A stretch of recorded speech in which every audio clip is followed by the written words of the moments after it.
ഇന്ന് തന്നെ ഡൗൺലോഡ് ചെയ്യൂ. കാണൂ നിങ്ങളുടെ ഫേവറേറ്റ് ഷോസ്. ശിവൻ എന്നല്ലേ പേര്? അന്ന് പറഞ്ഞതിന്റെ ഒരു ഓർമ്മയുണ്ട്. അതെ.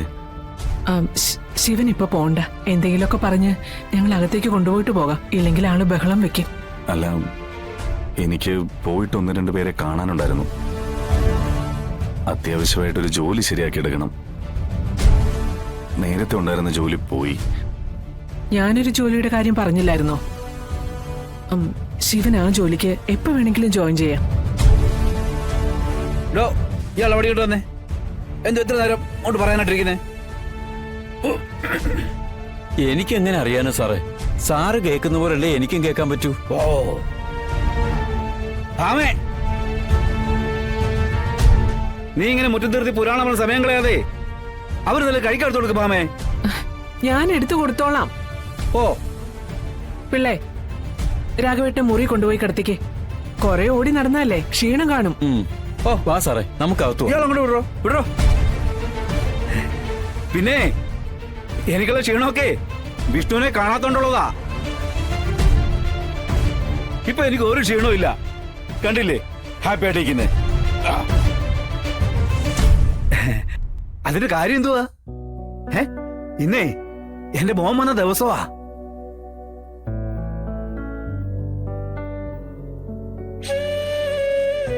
Hi uncle. അങ്കിളോ? ആ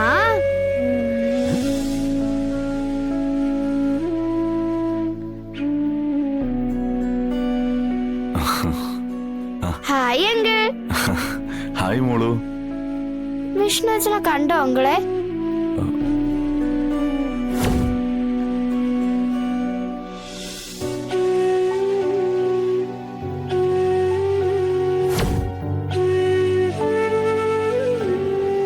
പറ അങ്കിളെ, കണ്ടോ? സത്യാമ്മേ, വിഷ്ണു അച്ഛനെ കണ്ടുപിടിച്ചു തരാന്ന് ഈ അങ്കിൾ പറഞ്ഞതാ. ഉറപ്പായിട്ടും കണ്ടുപിടിച്ചരും അല്ലേ അങ്കിളെ?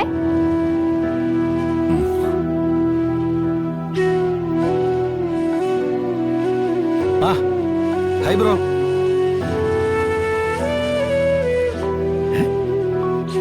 അപ്പൊ നിങ്ങൾ നേരത്തെ കണ്ടായിരുന്നാ? ആന്നേ. അത് ശരി.